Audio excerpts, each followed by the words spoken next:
वंचितों की आवाज आजाद समाज पार्टी के राष्ट्रीय अध्यक्ष एडवोकेट चंद्रशेखर आजाद साहब को मैं आमंत्रित कर रहा हूं कि वो आए और हम तमाम लोगों को, राजस्थान की जनता को संबोधित करें। भाई चंद्रशेखर आजाद।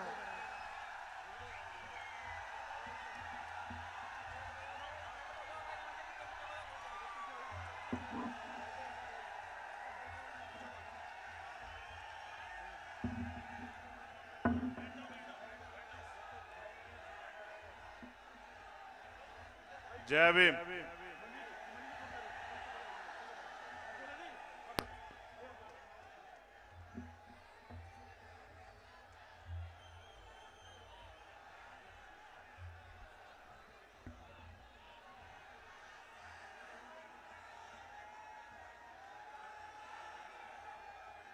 बैठ जाओ। मौसम आज आपके साथ है। आज मौसम आपके खिलाफ नहीं है, तो मैं आपसे आग्रह करूंगा कि आप बैठ जाओ। आपके जोश जज्बे का माता दीन वाल्मीकि, विजय सिंह पथिक जी, ऐसे सभी वीरों को नमन करता हूं। नमन करता हूं बाबू शिवदयाल चौरसिया जी को, नमन करता हूं मेरे गुरु, मेरे आदर्श मान्यवर साहब काशीराम को, और नमन करता हूं राजस्थान की इस महान जनता को, मेरी माताओं बहनों को, प्यारी बच्चियों को, नौजवान भाइयों को, युवा साथियों को और बुजुर्गों को। इस मंच पर उपस्थित हमारे प्रदेश और देश के सभी सम्मानित नेतागण, भाई संजय वाल्मीकि जी, भाई जितेंद्र अटवाल जी, भाई राम लखन मीणा जी, भाई अनिल धेनवाल जी, भाई अमरचंद हरसोलिया जी, भाई मोहनलाल बैरवा जी, भाई मुकेश बैरवा जी, भाई सुनील अस्ते जी, भाई महक सिंह जी, भाई हिमांशु वाल्मीकि जी, भाई निजाम चौधरी जी, भाई सत्यपाल सतीश कुमार जी, भाई रविंद्र कुमार भाटी जी, आप सबका भी बहुत बहुत धन्यवाद देता हूं इस भव्य आयोजन के लिए। और इसलिए भी धन्यवाद देता हूं कि देश के सभी कोनों कोनों में जाके आप आजाद समाज पार्टी भीम आर्मी को मजबूत करने का काम कर रहे हैं। धन्यवाद देता हूं राजस्थान के भीम आर्मी के कार्यकर्ता को, सभी जिला कमेटियों को, बूथ कमेटियों को, विधानसभा कमेटियों को, प्रदेश कमेटियों को, और सबसे ज्यादा मीडिया के साथियों को, उनका भी बहुत बहुत धन्यवाद। परिवर्तन आर्थिक मुक्ति साइकिल यात्रा जो चली हुई है वो भी आगे बढ़ेगी, और अलग अलग विधानसभाओं में हमारी सभाएं भी होंगी। और मेरा ये अटल विश्वास है कि इस बार राजस्थान की धरती ऐतिहासिक निर्णय लेगी और अमीरों को नकार के गरीबों के बच्चों को ताकत देने का काम करेगी। ऐसा मेरा विश्वास है राजस्थान में इस बार। यहां की सरकार से भी मुझे बहुत कुछ कहना है। कहना इसलिए है क्योंकि हम लोग प्रदेश की राजधानी में हैं। जैसी चमक सूर्य की मेरे चेहरे पे पड़ी है, ऐसी चमक आपकी जिंदगियों में आ जाए, यही पूरा आंदोलन है, यही पूरा संघर्ष है, यही लक्ष्य है। और ये चमक तब तक आज होना चाहिए, लेकिन वोट यहां आपके पास है। राज आपके हिस्से में नहीं आया, आपके हिस्से में आया जुल्म, जाति, बेबसी, लाचारी, अन्याय, अत्याचार और खिंचती खाल, लुटती अस्मत, ये आपके हिस्से में आया। बेबसी, लाचारी और कई तरह की बेबसी, लाचारी। अभी यहाँ छात्र संघ चुनाव होते थे, छात्र संघ चुनाव से हवा का पता लगता था। इस बार भीम आर्मी स्टूडेंट फेडरेशन मैदान में आई तो मुख्यमंत्री जी चुनाव से ही मुकर गए। वो कहते हैं चुनाव ही नहीं कराने, क्योंकि लोकतंत्र की सबसे पहली पाठशाला है छात्र राजनीति, और छात्र राजनीति से जो निकल के आता है वो सरकार के दमन के आगे झुकता नहीं। उसका सबसे बड़ा उदाहरण आपके सामने चंद्रशेखर आजाद खड़ा है। जहां एक तरफ अमीरों की औलादें एसी के कमरों में सीखती है, बड़े बड़े मंच पे सीखती है, वहां गरीब किसान कमेरे नौजवानों की औलादें वो छात्र संघ के जरिए यूनिवर्सिटी और कॉलेजों में सीखती है।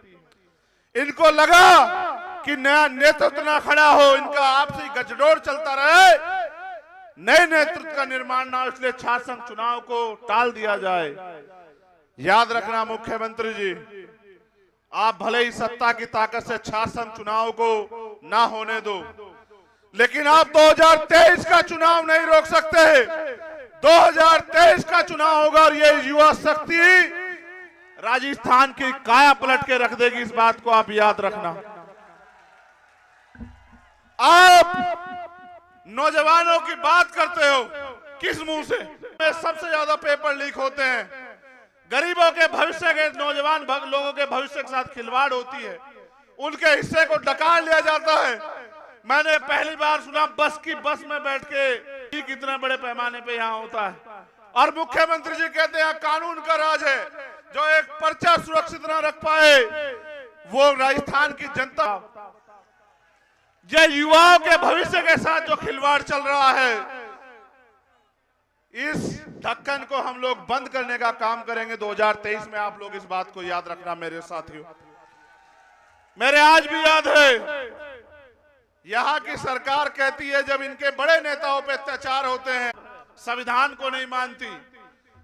मैं ऐतिहासिक प्रमाण हूं आपके पास। मैं सीएचए के साथियों की लड़ाई लड़ने आया था, उनका आंदोलन था। रात को 12 बजे इसी जयपुर से उठा के मुझे सोते हुए को, और सिर्फ मुझे नहीं, मुझे तो आदत है आपकी लड़ाई में हर कीमत चुकाने की, लेकिन जितने भी साथी मेरे साथ आए हुए थे सबको जेल भेजने का काम किया सरकार ने। और लड़ाई सिर्फ उन सीएचए के भाइयों के हक अधिकार की थी। यहां वो ट्रांसफर नहीं हो रहा, चाहे आशा कार्यकर्ता हो, आंगनबाड़ी हो, सीएचए के भाई हो, थर्ड ग्रेड टीचर हो, सरकारी कर्मचारी हो, तमाम लोग परेशान हैं। अभी मेडिकल के देशभक्त एएसआई की जो है टीकाराम मीणा जी की, और उनके साथ असगर और तमाम लोगों की, जिनका असगर भाई के मैं घर भी जाऊंगा, वो यहीं जयपुर के थे, उनके आंसू पूछने के लिए, लेकिन उनकी गोली मार के हत्या कर देती है।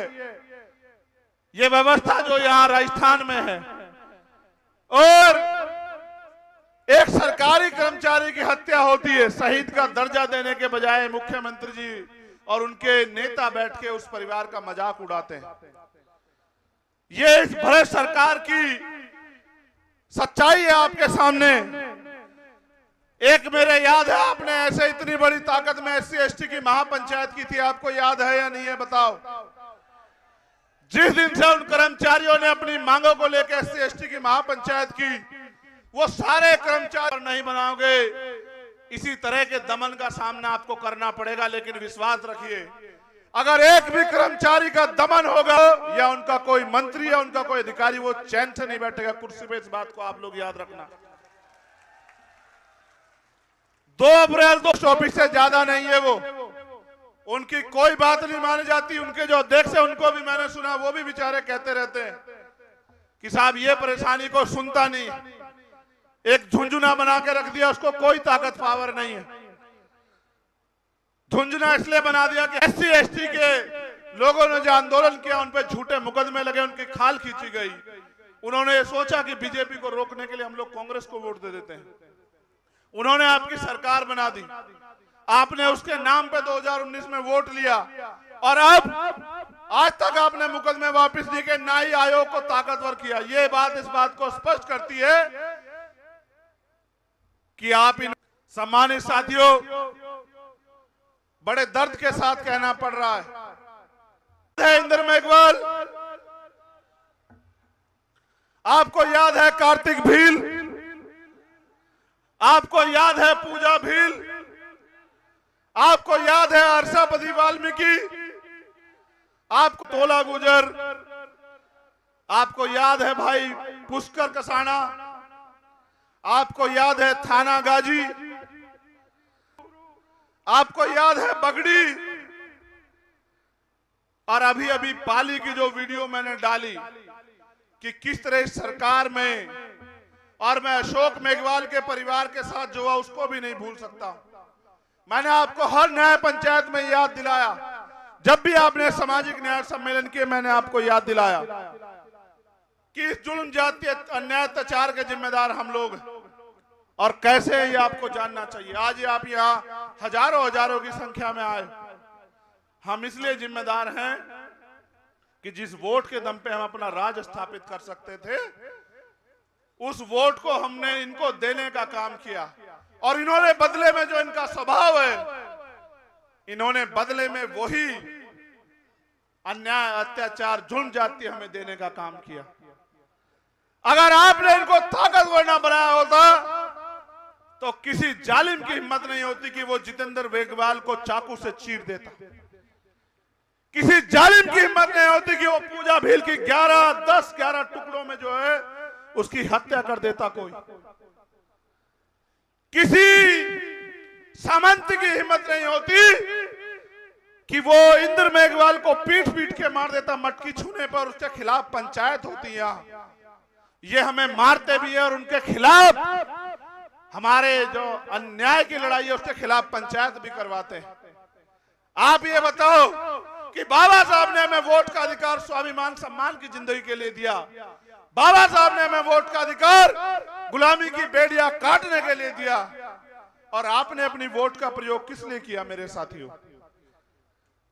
ऐसे लोगों पे भरोसा करने के लिए जिनका बस चले तो वो आपसे सांस लेने का अधिकार छीन ले, जिनका बस चले वो आपसे पानी पीने का अधिकार छीन ले, जिनका बस चले वो आपसे अच्छे कपड़े पहनने और आजादी से जीने का अधिकार छीन ले। ऐसे लोगों का इन्होंने मुझे एयरपोर्ट से वापस भेज दिया।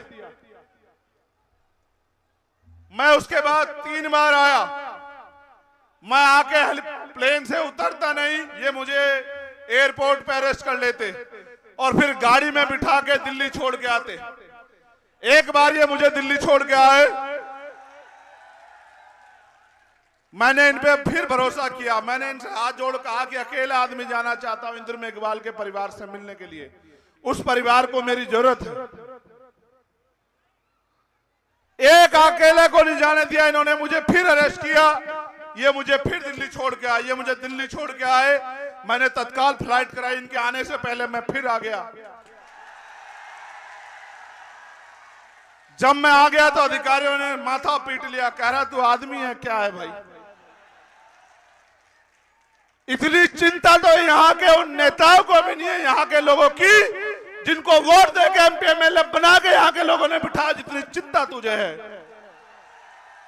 मैंने कहा कि उनका राजनीतिक रिश्ता है और मेरा खून का रिश्ता है।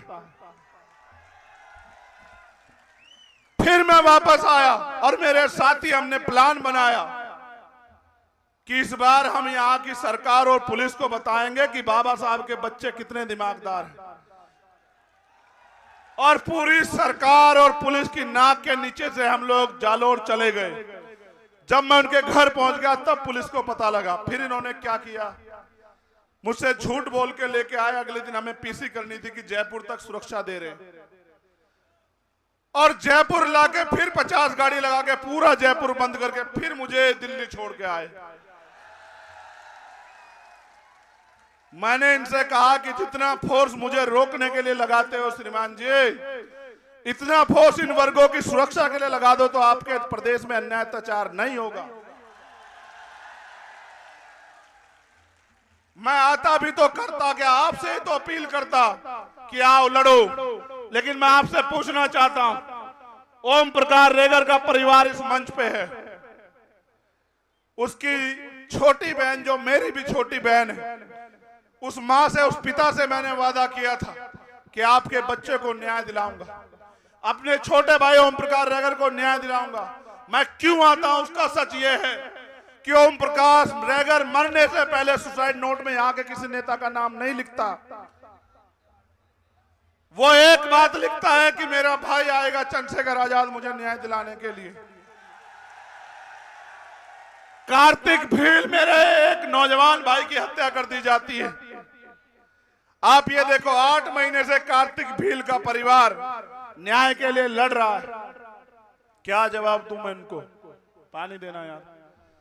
आप बताओ, क्या मैं जुल्म जाति के आगे आंखें बंद कर लूं या घुटने टेक दूं? आप बताओ मेरे लोगों, आप बताओ, आपको तय करना है। क्या मैं औरों की तरह इनके आगे हार मान लूं? क्या मैं औरों की तरह अपने परिवार को मरने के लिए छोड़ दूं? क्या मैं औरों की तरह घर में बैठ के इस अन्याय अत्याचार का तमाशा देखूं या लड़ूं? आप बताओ मेरे लोगों।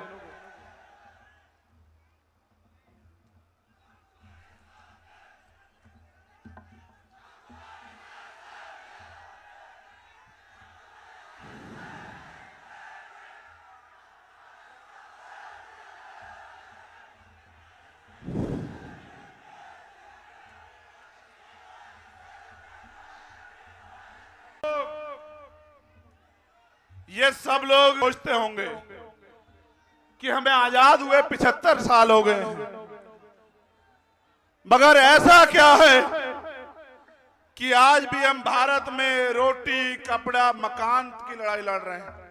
हिस्सेदारी, हकदारी की लड़ाई क्यों नहीं लड़ रहे हैं? आप बताओ मेरे लोगों। तोला गुजर बहन के परिवार को क्या जवाब दूं? आप बताओ इंद्र मेघवाल और जितेंद्र मेघवाल के परिवार को क्या जवाब दूं? और आप बताओ लाखों लाखों नौजवानों को क्या जवाब दूं? मैं एक चीज जानता हूं कि हर जुल्म जाति की एक उम्र होती है, हर अन्याय की एक सीमा होती है और हर दमन का बंदोबस्त होता है। अब समय आ गया है साथियों, तो दमन राजस्थान में चल रहा है, इस दमन को हमें कुचल के स्वाभिमान, सम्मान और हक अधिकार की जिंदगी राजस्थान में प्राप्त करनी।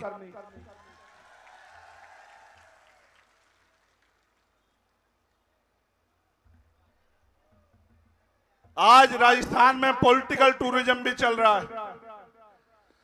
ये पहली बार नहीं हुआ, चुनाव आया है तो बहुत सारे लोग घूमने आए, गली गली घूम रहे हैं।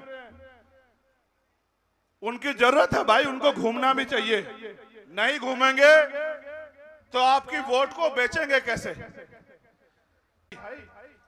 उनको घूमना चाहिए भाई, उनको जरूरी है घूमना। मगर उनसे यह भी पूछना कि भाई आप 4.5 साल कहां थे? 4.5 साल आप भी मुख्यमंत्री जी की तरह सो रहे थे क्या? 4.5 साल में आपको इन कमजोरों का दर्द नहीं लगा? आज जब इनकी आवाज उठाने के लिए सैकड़ों नेता नौजवान राजस्थान में तैयार हो गए हैं, उन नेताओं के सपनों को कुचलने के लिए आज पैसे वाले लोग पॉलिटिकल टूरिज्म कर रहे हैं राजस्थान में।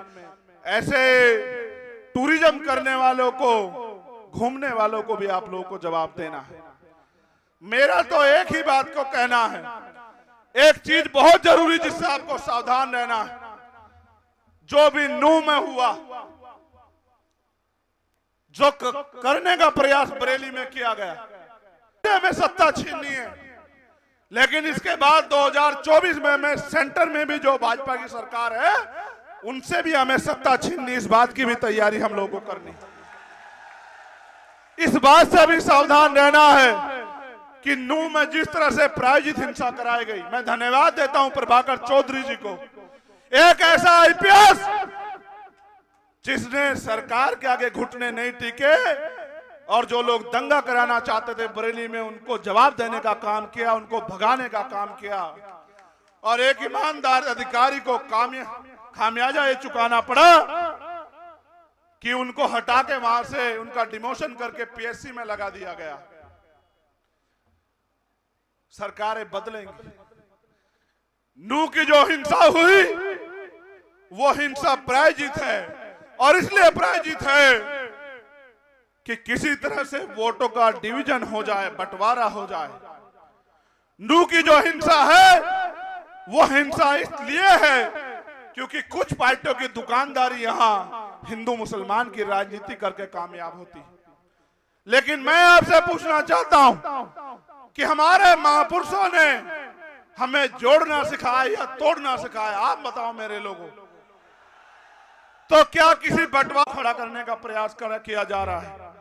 लेकिन मेरी इस बात पर गौर करना कि जो स्वाभिमान सम्मान आज हमें प्राप्त है, बाबा साहब से पहले ये दिलाने के लिए मैं नाम गिनाऊंगा आपको और आप याद करना। मैंने दिल्ली के मंच से भी आपको याद दिलाए थे।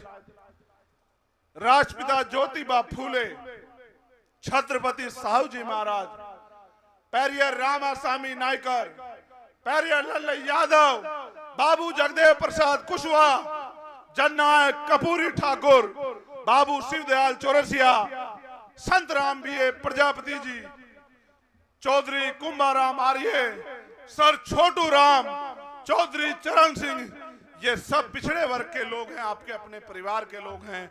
इन्होंने आंदोलन चलाया, उसी को आगे खींचने का काम पहले बाबा साहब अंबेडकर ने, फिर मान्यवर काशीराम साहब ने किया। आप अपने अपनों को नहीं जानते, इसलिए ये आपको, जब आप इतिहास नहीं जानते, इसलिए आपको हिंदू मुसलमान में बांट के आपके ऊपर राज करना चाहते हैं। मैं इशारों में नहीं, मैं खुल के कह रहा हूं कि इस देश की किसी भी पार्टी ने जो उस समय थी बाबा साहब अंबेडकर को चुनाव नहीं जीतने दिया, आपके महापुरुष को, आपके रहबर को लोकसभा में जाने नहीं दिया। अगर ना होते मुसलमान और ना वो खुलना से बाबा साहब अंबेडकर को जिता के कॉन्स्टिट्यूशन असेंबली में भेजते, तो बाबा साहब अंबेडकर संविधान नहीं लिख पाते मेरे लोगों। इसलिए मैं आपको बताना चाहता हूं कि आपको मदद किसकी करनी है, आपको हाथ किसका पकड़ना है। हमारी लड़ाई किसी जाति धर्म से नहीं है, हमारी लड़ाई अन्य अत्याचार के खिलाफ है, गैर बराबरी पर आधारित व्यवस्था के खिलाफ है, हमारी लड़ाई असमानता के खिलाफ है, हमारी लड़ाई हिस्सेदारी की है, हमारी लड़ाई स्वाभिमान सम्मान के जीवन की है। और अगर कोई मनुवादी विचारधारा को, गैर बराबरी की विचारधारा को पालने पोषने का काम करेगा तो वो हमारा अपना कभी नहीं हो सकता। इस बात को आपको याद रखना। सम्मानित साथियों, एक बार मैं आया था गोली लगने के बाद भरतपुर, और आज आया हूं राजस्थान। मेरे जैसे हजारों लोग के खून बहेंगे। आजादी मांगने से नहीं मिलती है, आजादी की कीमत चुकानी पड़ती है। सरदार मनोज सिंह धुवन यहाँ बैठे हैं, हमारे राष्ट्रीय सचिव सोमनाथ प्रजापति जी यहाँ बैठे हैं। इतिहास गवाह है, मांगने सिर्फ भीख मिलती है, अधिकार और आजादी छीननी पड़ती है, और छीनने के लिए बल की जरूरत होती है। और साहब काशीराम जी ने कहा, जिनका दल नहीं होता उनका बल नहीं होता, और जिनके पास बल नहीं होता हल नहीं होता। मैं अपनी बहनों से पूछना चाहता हूं, माओ से पूछना चाहता हूं, अगर अमीर इस देश में गरीबों के हितैषी होते तो आप बताओ कोई गरीब रहता क्या? आप जानते नहीं राजस्थान का हाल, ना पीने को साफ पानी, ना रोजगार, चारों तरफ से महंगाई की मार, जुल्म जाति अत्याचार। एनसीआरबी का आंकड़ा देखो, डाटा देखो तो रूह कांप जाती है। क्या क्या नहीं सहा पिछले 5 साल में। मेरा आपसे सवाल है, आगे भी ये सहना चाहते हो क्या? आपने सबको अवसर दिया, सबको ताकत देके भेजी, हर्षाधिपति बताओ मेरे साथियों, वो विधायक कौन सी पार्टी का था? बताओ मेरे साथियों, कौन सी पार्टी का? नहीं, जोर से बता। आपकी वोट लेके आपको पीटने वाले लोगों को दोबारा से मौका दोगे क्या भाई? आप जानते नहीं कि वो आपकी वोट लेके किसका इलाज करेंगे? आपका। आपको नुकसान पहुंचाएंगे, आपकी सच्ची लड़ाई लड़ने वालों को नुकसान पहुंचाएंगे। आपको यह तय करना पड़ेगा कि आपका अपना दल आजाद समाज पार्टी, उसका चुनाव निशान क्या है? जरा जोर से बताओ। नहीं, और जोर से बताओ, गला जोर पता लगना चाहिए। नहीं, तुम्हारी आवाज मुझसे कम। क्या है चुनाव निशान? बहुत अच्छे। अब आखिरी बार सुनो, आगे के लिए क्या करना है। अभी अभी एक बयान आया, वो देश के यशस्वी प्रधानमंत्री जी, जो खुद को गरीब का बेटा कहते हैं, जो 10 करोड़ का सूट पहनते हैं, वो प्रधानमंत्री जी जो चुनाव के समय कहते हैं मैं पिछड़ी मां का बेटा, और चुनाव के बाद जो पिछड़े समाज के हक अधिकारों को लुटवाने का काम करते हैं, वही प्रधानमंत्री के आर्थिक सलाहकार जो हैं विवेक ओबराय, आजादी के दिन के समय उनका यह बयान आना, मेरी बात पे गौर करना कि भारत के संविधान को बदलने की जरूरत है। यह संविधान पुराना हो गया। यह सिर्फ कोई बयान नहीं है और उसका अपना बयान नहीं है। मैं पूरी जिम्मेदार से कहता हूं, आरएसएस और भारतीय जनता पार्टी हमेशा से भारतीय संविधान के खिलाफ थी। इसलिए मैं आपसे कहना चाहता हूं कि मैं इनको ज्यादा मौका नहीं दूंगा। इसलिए हमने तय किया है कि बहुत जल्द दिल्ली से हम लोग प्रेस कॉन्फ्रेंस करके भारतीय संविधान बचाओ यात्रा शुरू करेंगे पूरे देश के अंदर। और वो यात्रा मध्य प्रदेश से शुरू होगी, वो यात्रा राजस्थान में अभी आएगी और देश के पूरे देश के कई कोनों में जाएगी। उस यात्रा का मकसद ये है कि जो संविधान इस देश के हर एक व्यक्ति को बराबर का सम्मान, करोड़ों शोषितों को स्वाभिमान सम्मान का जीवन देता है, देश की महिलाओं को सरपंच से लेकर प्रधानमंत्री राष्ट्रपति बनने का अधिकार देता है, वो संविधान जो गैर बराबरी से मुक्ति की बात करता है, वो संविधान जो अन्याय अत्याचार को खत्म करने की बात करता है, वो संविधान जिसकी वजह से एक प्राइमरी स्कूल के हेडमास्टर का बेटा यहाँ खड़ा होकर बोल रहा है।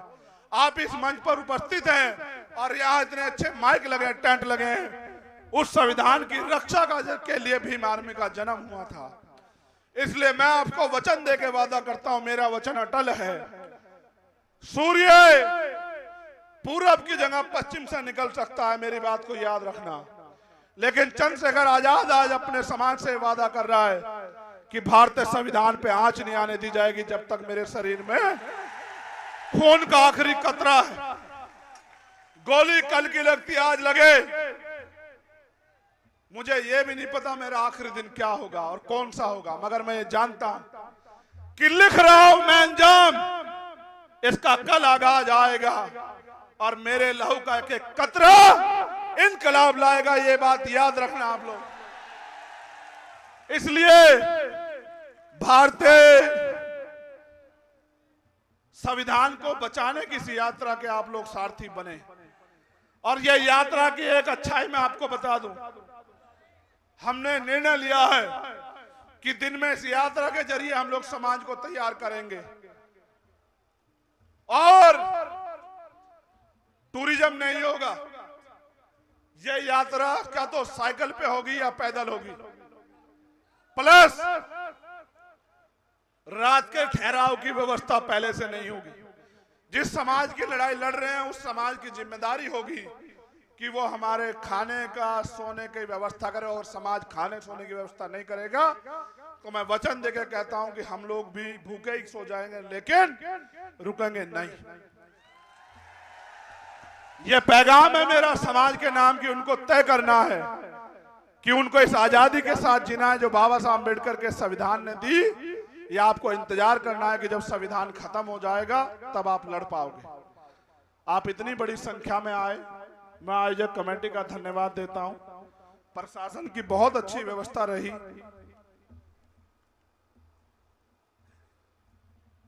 मैं प्रशासन का, पुलिस का भी धन्यवाद, पहली बार धन्यवाद दे रहा हूं, क्योंकि अब से पहले तो आपने मुझसे ऐसी दुश्मनी निभाई सरकार के इशारे पे। भाई मैं भी आपकी तरह किसान, एक प्राइमरी स्कूल के अध्यापक का बेटा हूं, आप भी किसान का मेरे को बेटे। अगर आप मुख्यमंत्री मंत्री के बेटे होते तो आप 2 स्टार 3 स्टार नहीं होते, या कांस्टेबल हेड कांस्टेबल नहीं होते मेरे भाइयों। ये मेरी बहनें भी जो हैं, आपको और हमें कोई टकराव नहीं। हम अपने अधिकार के लिए लड़ने के लिए जाते हैं और आपकी मजबूरी होती है सरकार के इशारे पे कि आपकी लाठियों से हमें पिटना पड़ता है। लेकिन विश्वास करो, आपकी लाठियों की पिटाई से हम लोग कमजोर नहीं होते, ताकतवर होते हैं, हमारे हौसले मजबूत होते हैं। लेकिन आप भी ये याद रखा करो कि लाठी थोड़ी आराम से चलाया करो। ये आपके अपने लोग हैं। मैं रिफॉर्म के तौर पर कह रहा हूं, अगर हमें अवसर मिला तो पुलिस के कर्मचारियों की 8 घंटे की ड्यूटी हम लोग करेंगे और सप्ताह में एक छुट्टी देने का काम करेंगे। मेरी बात को याद रखना। जो कोई नहीं कर सकता, आप उनके लिए गुलाम टाइप हो और हमारे लिए आप सम्मान के वो हो। आप अपनी जान को दांव पे लगाते हो, इसलिए आप हमारी भी रक्षा करते हो, आम नागरिक की भी रक्षा करते हो। इसलिए आपसे कोई टकराव नहीं है, आपके लिए भी रिफॉर्म हम करेंगे।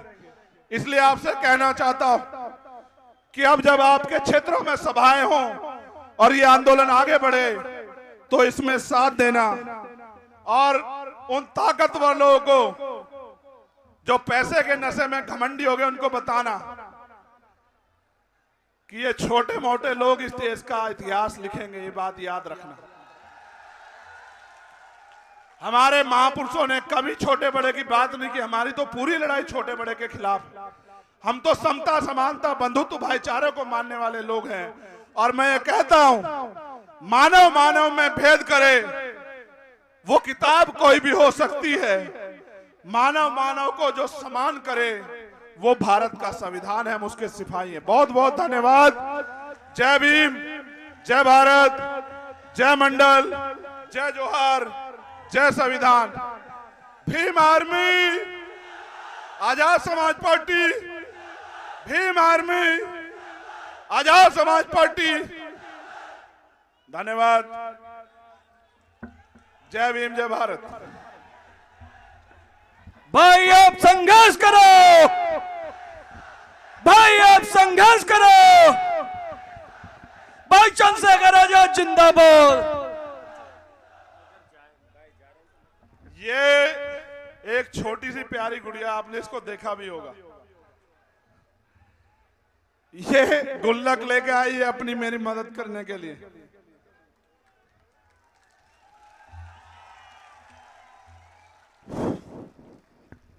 मेरे साथी जानना चाहते हैं ना मुझे लड़ने की ताकत कहां से मिलती है, तो ये मेरी बच्चियां, मेरी बहनें, मेरी माएं, उनका आशीर्वाद, उनका प्यार देता है लड़ने की ताकत।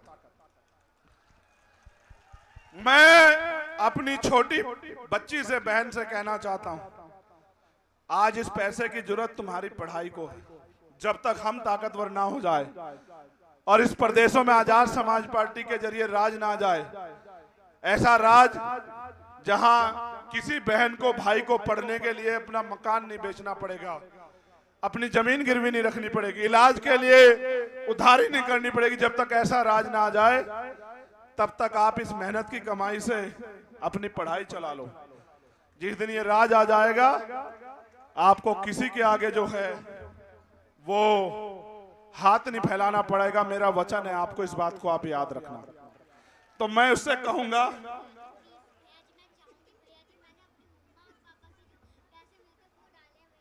ये क्या कह रही है सुन लो। आप सभी प्रिय श्रेष्ठ सम्मानीय साथियों को क्रांतिकारी जय भीम, नमो बुद्धाय। साथियों, जैसा कि हमारे बड़े भैया जी माननीय एडवोकेट चंद्रशेखर आजाद जी हमारे लिए इतना ज़्यादा संघर्ष करते हैं, क्या हमारा फर्ज नहीं बनता कि हम अपने भैया जी को सपोर्ट करें? क्या हमारा कोई फर्ज नहीं है?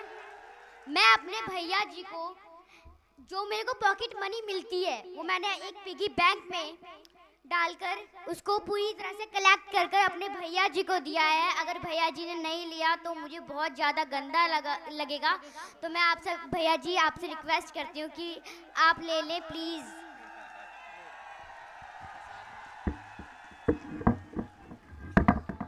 मेरा दिल गवाही नहीं दे रहा है, आप बताओ क्या करें?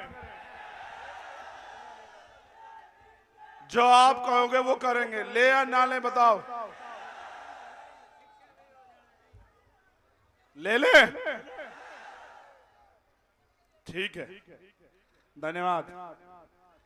जुग जुग जियो। सुमेर सिंह दिवाकर, प्रदेश महामंत्री अखिल भारतीय युवा गुर्जर महासभा, वो अपने साथियों के साथ आजाद समाज पार्टी ज्वाइन कर रहे हैं, मैं उनका धन्यवाद करता हूं। और मैं अपने भाइयों को विश्वास दिलाता हूं कि उनके सम्मान की और उनके अधिकारों की रक्षा होगी आजाद समाज पार्टी में। बहुजन समाज का प्लेटफॉर्म है, ये नारा इसका हमेशा रहेगा, जिसकी इतनी संख्या भारी उसकी उतनी हिस्सेदारी। बहुत बहुत धन्यवाद।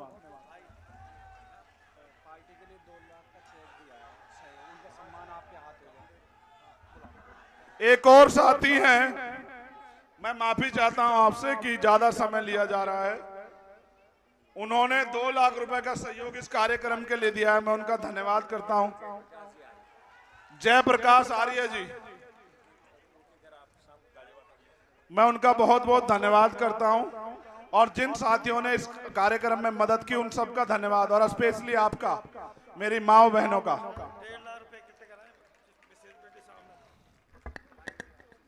ये प्यार बना के रखना, अपने खून से सींचूंगा इस आंदोलन को, कभी आपके मान सम्मान को कमजोर नहीं पड़ने दूंगा, याद रखना।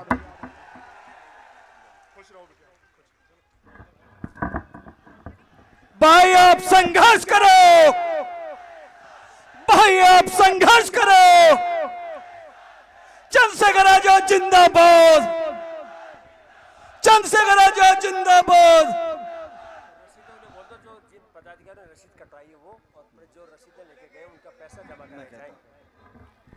जो साथी रसीदें ले गए हैं वो रसीदें जमा करा करके जाएं, और जो कलेक्शन किया है वो पार्टी के पदाधिकारियों को जमा करा करके आप यहां से निकलेंगे। आजाद समाज पार्टी जिंदाबाद, आजाद समाज पार्टी जिंदाबाद। बहुत बहुत धन्यवाद, आप सभी का आभार, स्वागत। आप सभी ने यहाँ पर अपना अमूल्य समय और धैर्यपूर्ण तरीके से कार्यक्रम को सफल बनाने में अपना योगदान दिया।